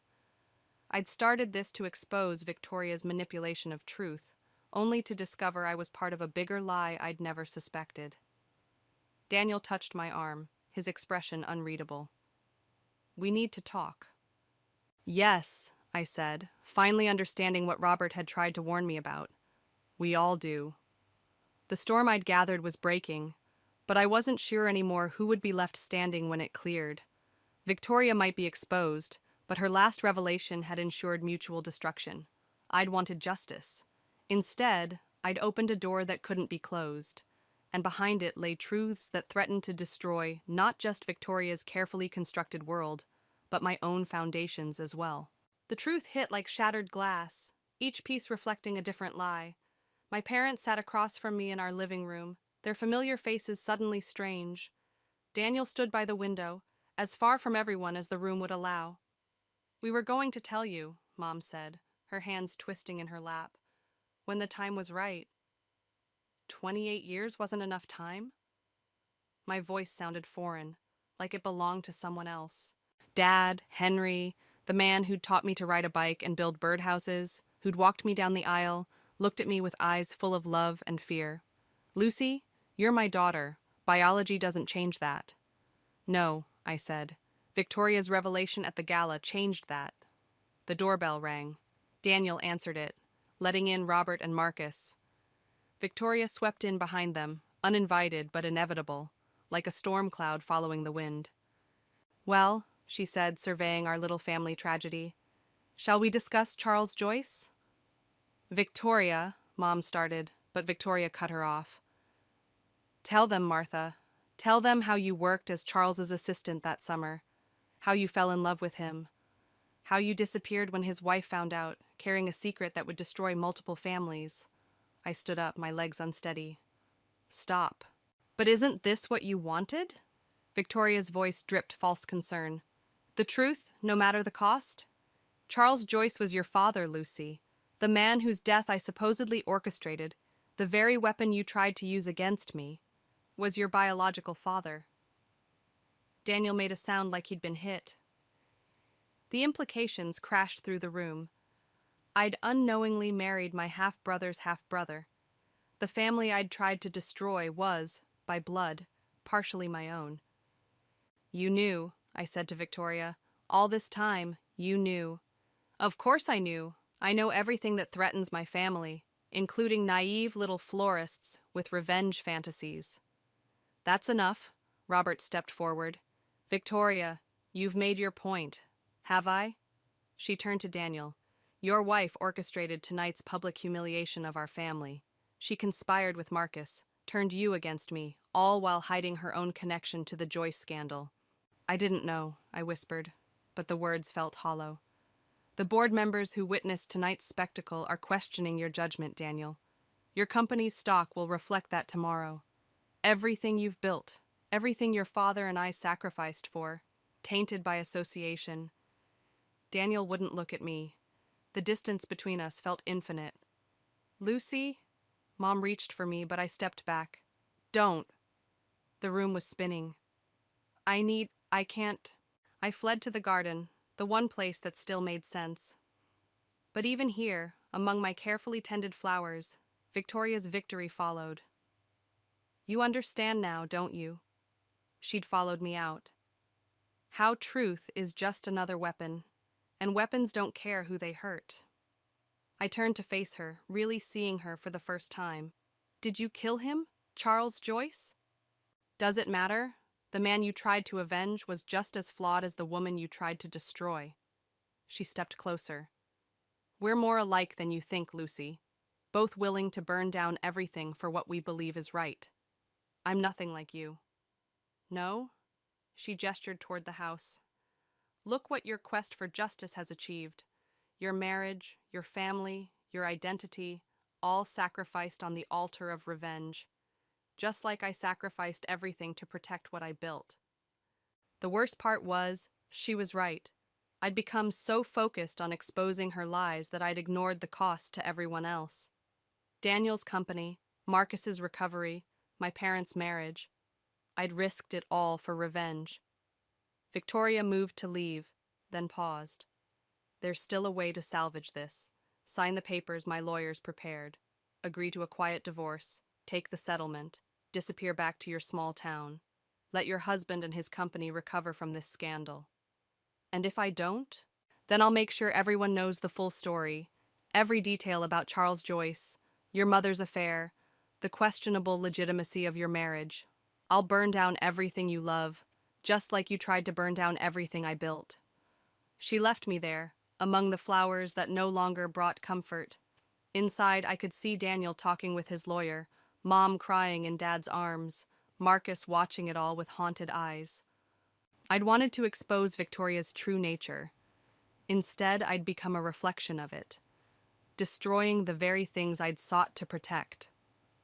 The night air carried the scent of roses, the same flowers I'd arranged for my wedding. Back when I thought love was stronger than revenge. I'd never been more wrong. Margaret Joyce's private study felt like a tomb, filled with ghosts of secrets long buried. She placed a leather-bound journal on the desk between us, her hand steady despite what we were about to do. Charles kept records of everything, she said, including the real cause of Victoria's rise to power. Victoria sat across from us, her lawyer hovering nervously beside her. Daniel and Marcus flanked the doorway, while Robert stood behind his ex-wife's chair, a silent reminder of everything she'd lost. "This is harassment," Victoria's lawyer started, but she silenced him with a wave. "Let them play their final card," she said. "Though I wonder, Lucy, if you're prepared for what that means for your mother." I thought of Mom, waiting at home with Dad, Henry, the man who'd chosen to love me despite knowing the truth. "This isn't about my mother anymore." Margaret opened the journal. Charles discovered irregularities in the company finances, money being funneled through shell corporations, all leading back to one source. "Careful," Victoria's voice carried a tremor beneath its steel. "You're treading dangerous ground." "The night before his accident," Margaret continued, "Charles called Robert about evidence he'd found. Evidence of embezzlement, fraud, and something far worse." Victoria laughed, but it sounded hollow. "And you waited all these years to mention this?" "I waited until someone was brave enough to stand up to you. Or stupid enough." Margaret looked at me. "I'm still not sure which." "Show them," I said quietly. Margaret turned the journal around. Victoria's face went ash-white as she recognized her own signature on documents dated 25 years ago. "You didn't just steal from the company," Robert said. "You orchestrated Charles's accident because he discovered your connection to Marcus's father's death." The room went still. Marcus stepped forward, his rehabilitation-steadied hands shaking now. "What?" "Your father threatened to expose Victoria's early frauds," Robert explained. "His car accident was no accident, just like Charles's wasn't." Victoria stood so quickly her chair toppled. "You can't prove any of this." "The police reopened both cases this morning," Margaret said. "Charles's journal provides enough evidence for a full investigation." "You're destroying this family," Victoria spat at me. "Everything I built." "You built it on corpses," Marcus cut in. "My father's, Charles Joyce's, my life when you had me committed to hide your guilt." "I built it for him," Victoria pointed at Daniel, her composure finally shattering. "Everything I did was to secure his future. The company, the connections, the power. All of it to ensure he'd never know what it means to be powerless." Daniel stepped into the light. "And what about Marcus? What about Lucy's father? Were their lives worth my success?" "Yes," Victoria whispered, and in that moment, I saw something break behind her eyes. "A mother protects her child, no matter the cost." "No," I said, standing. "A mother loves her child. There's a difference. My father, Charles, died trying to expose the truth. The man who raised me lived that truth every day, loving me despite knowing I wasn't his. You didn't protect Daniel. You taught him that power matters more than people." Victoria turned to her son, reaching for him, but Daniel stepped back. "The board meeting tomorrow," he said. "I'm announcing a full audit and cooperation with the investigation. You'll lose everything." "No, Mother. I'll lose what you built on lies, but I'll keep what matters." His eyes met mine across the room, and for the first time since the gala, I saw my husband instead of Victoria's son. "It's over, Victoria," Robert said gently. "The truth always surfaces eventually." Victoria looked around the room, at Marcus's pain, Daniel's resolve, Margaret's quiet triumph, and something shifted in her expression. The mask cracked completely, revealing not a monster, but a broken woman who'd lost her way decades ago. "The truth," she said softly, almost to herself. "Do you want to know the truth, Lucy? I saw myself in you. That same fire, that determination to protect what you love. It terrified me." She turned to Margaret. "I'll confess. To everything. But not for your justice or your revenge. For my sons. Both of them." As the lawyer led Victoria out to meet the waiting detectives, I felt no triumph. Only a hollow understanding of how easily the pursuit of justice could become a quest for power and how revenge could corrupt even the purest intentions. Daniel touched my hand. "We have our own truth to face." "Yes," I said, thinking of all the broken pieces we had to either mend or sweep away. "We do." The war was over, but the real work of healing was just beginning. The prison visiting room smelled of industrial cleaner and regret. Victoria sat across from me, her designer outfit replaced by standard issue gray, but her spine still straight as ever. Daniel's company survived the audit, I said, placing my hands on the cold metal table. He's rebuilding it, the right way this time. She nodded slightly. And Marcus? 6 months sober, he and Daniel have weekly dinners. I paused. They both asked about you. Something flickered across her face. Pain or pride, I couldn't tell anymore. And you? Why are you here? I pulled out the small photo I'd brought. Victoria's hands trembled as she took it. My flower shop, I explained. I'm expanding into the old Joyce building. Margaret thought Charles would have wanted that. The photo showed the renovated storefront, its windows filled with arrangements. The sign read, Second Chances Floristry. Fitting, Victoria said softly, though I doubt I'm meant to be one of those second chances. No, but understanding you might help me avoid becoming you. She looked up sharply. And have you? Understood? I thought about the past year, about revenge and righteousness, about how easy it was to justify cruelty in the name of justice. I understand that protecting something doesn't mean destroying everything else. A lesson I learned too late. She traced the photo's edge. You know, I truly believed I was doing the right thing. Every lie, every manipulation, it was all for a greater purpose, until the purpose became the lies themselves. And now? Now I sit here, counting cinder blocks and wondering which was the moment, the exact moment, where protection became poison. A guard signaled 5 minutes remaining. I stood, but Victoria's voice stopped me. Lucy, that night at your wedding, I saw myself in you, not just the determination or the strength, but the potential for what I became. That's why I tried to break you. I know, I said. That's why I had to break you back. She smiled, sad and genuine. We could have been magnificent allies. We could have been family. The word hung between us, heavy with what-ifs and never-weres. Victoria straightened her prison-issued jacket, a ghost of her old dignity. Tell my sons, she started, then stopped. No, I've lost the right to send messages. They'll find their own truth now. Outside, Daniel waited by the car. He didn't ask about the visit, just like I didn't ask about his weekly calls to the prison that he thought I didn't know about. Some healing happened in silence. At home, I found Elena arranging flowers in our kitchen. Your parents are in the garden, she said. Henry's building that new trellis. I watched through the window as my father, because that's what he'd always be, showed Mom how to secure a climbing rose. Their love had weathered the storm of truth and emerged stronger. Some foundations, I'd learned, were built on more than blood. The doorbell rang. Marcus stood on the porch, 6-month sobriety chip glinting in his hand. Thought you might want to see this, he said, since you're partly responsible. For your recovery or your mother's downfall? Both. Neither, he shrugged.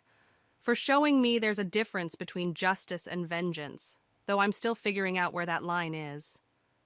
Let me know when you do, I said. I'm still looking for it myself.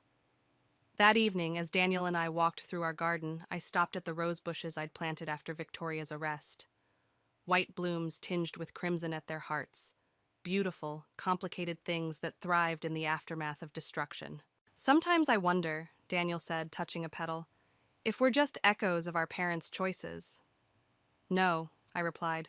We're the lessons they failed to learn. He took my hand, and we stood there among the roses that bore witness to both vengeance and redemption. Somewhere in Brookside, Margaret Joyce was probably reading her husband's journal again. In a prison cell, Victoria was perhaps counting her regrets. And here, in this garden, I was learning that the hardest truth wasn't about revenge or justice. It was about how victory sometimes felt like loss, how revenge could hollow out the heart that harbored it, and how forgiveness, real forgiveness, was the most difficult bloom to cultivate. But I had time. And unlike Victoria, I had finally learned the difference between growing something and destroying it.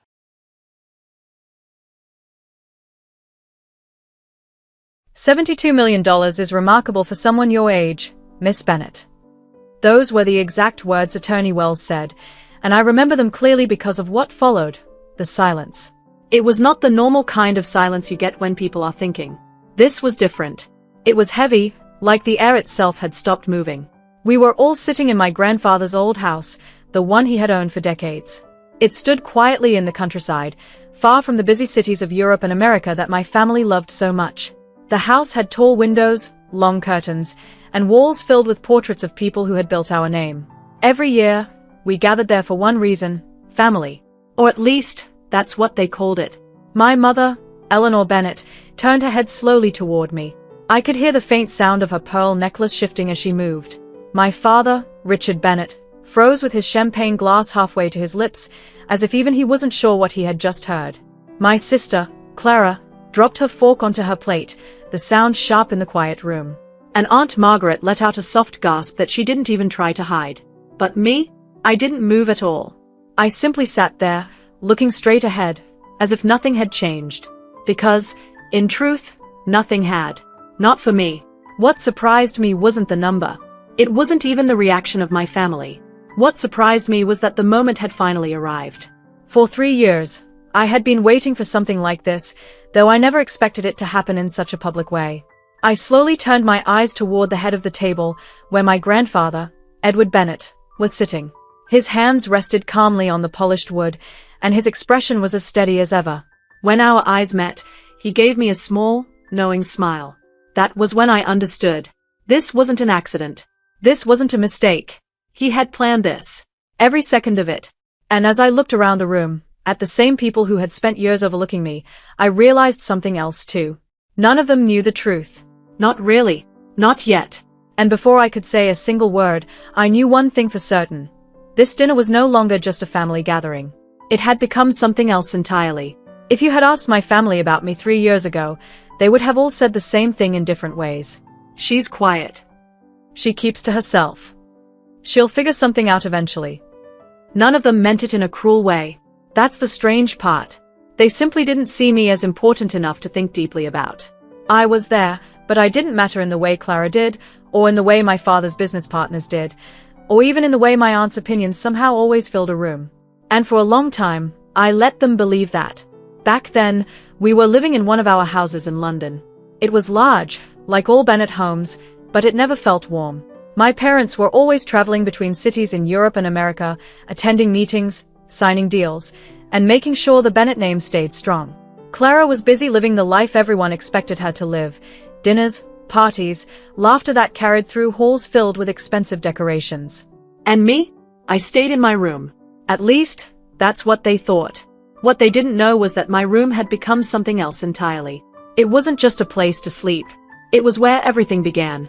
I had a small desk by the window, a laptop, and stacks of notebooks filled with ideas that I never shared with anyone. I didn't start with a grand plan. I started with a question. What if I could build something of my own? Not something connected to the Bennet name. Not something given to me. Something that was mine because I made it. The first person who took me seriously was Daniel Reeves.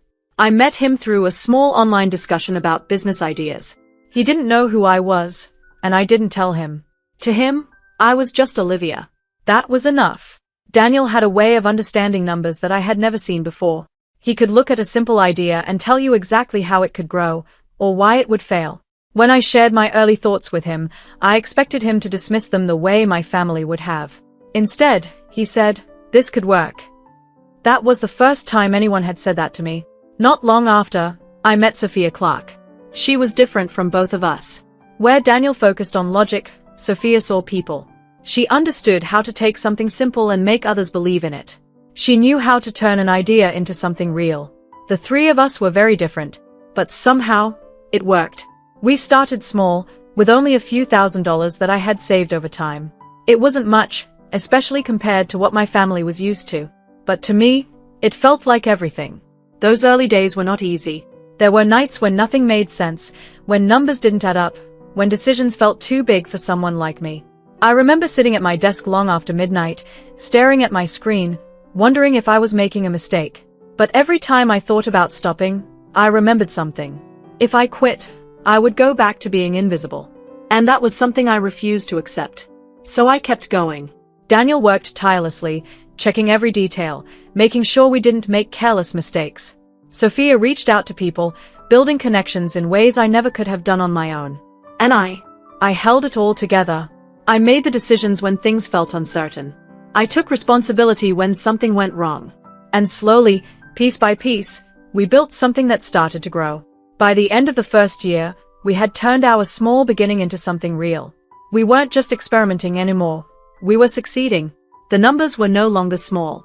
They were steady, and they were growing. That was when I realized this was no longer just an idea. This was a future. The second year was different. Harder in some ways, but also clearer. We knew what we were doing now. We expanded, took bigger risks, and stepped into spaces that once felt far beyond our reach. There were moments when I thought about telling my family. I imagined sitting at the dinner table, explaining everything, how I had spent my time, what I had built, what it had become. But every time, I stopped myself. Not because I was afraid they wouldn't believe me, but because I knew exactly how they would react. They would be surprised, yes, maybe even impressed for a moment, but then they would take over. They would ask questions that weren't really questions.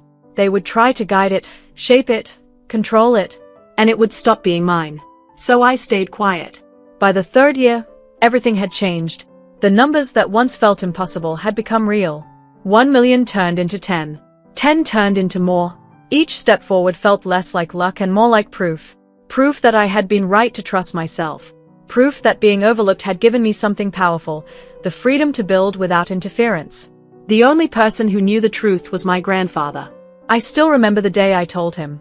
We were sitting in his library, the same quiet room filled with books and soft light. I expected questions. Doubt, maybe. Instead, he listened. He didn't interrupt. He didn't react too quickly. He just listened until I had finished saying everything. And then he smiled. Not the polite kind of smile people use when they don't understand. It was different. It was the kind of smile that told me he had seen something like this before. "You did this on your own?" he asked. "Yes," I said. He nodded slowly, as if confirming something to himself. "Good," he said. That was all. He didn't tell anyone. He didn't treat me differently. But from that day on, I noticed something had changed between us. There was an understanding there, something quiet but strong. And now, sitting at that long table, with my family staring at me in disbelief, I realized something else. For 3 years, I had been invisible by choice. But that time was over. And they were only just beginning to see me. He was never the kind of man who needed attention. He didn't speak loudly, and he didn't interrupt people just to make a point. While others filled the room with opinions, he stayed quiet, observing everything with a patience that most people didn't have. Growing up, I didn't fully understand him. I only knew that being around him felt different, calmer, easier, as if I didn't have to prove anything. While the rest of my family moved between cities in Europe and America, always chasing something bigger, my grandfather stayed mostly in his countryside house. It was old, but not in a weak way. It felt strong, steady, like it had seen everything and didn't need to change to impress anyone. That was where I always found him. And that was where he found me. When I was younger, I used to sit with him in his library for hours. The room was quiet, filled with books and soft light that came through tall windows. He would sit in his chair, sometimes reading, sometimes just thinking. And every now and then, he would look at me and ask something simple. "What are you thinking about, Olivia?" Not many people ask questions like that. Most people ask things they already expect answers to. But with him, it was different. He was actually listening. Years later, when everything had already begun to change for me, I found myself sitting in that same library again. By then, I had already started building something of my own. The work, the long nights, the risks, it was all becoming real. But no one in my family knew. No one except him. I hadn't planned to tell him. I had spent so long keeping everything to myself that it had become natural. But that day, something felt different. Maybe it was the quiet of the room, or the way he looked at me like he already knew there was more behind my silence. He asked his usual question. "What have you been working on?" And for the first time, I didn't give a simple answer. I told him everything. I told him about the idea that started it all, something small that I had built slowly, piece by piece. I explained how I had met Daniel Reeves, how he had helped me understand the numbers and make sense of things that once felt too complicated. I told him about Sophia Clark, and how she had turned our ideas into something people actually believed in. I spoke about the risks we took, the mistakes we made, and the moments when I thought it might all fall apart. I told him about the growth, about how something that started with a few $1,000s had become something much bigger. And then I told him the numbers. Saying them out loud felt strange, almost unreal, as if they belonged to someone else. But he didn't react the way I expected. He didn't interrupt me. He didn't question me. He didn't show surprise or doubt. He just listened. Completely. When I finished, the room felt even quieter than before. I could hear the faint ticking of a clock somewhere behind me, steady and calm, like it had all the time in the world. For the first time in a long while, I felt uncertain. Not about what I had done, but about how it would be seen. He leaned back slightly in his chair, his hands resting on the armrests, his eyes still on me. There was no rush in his expression, no urgency to respond.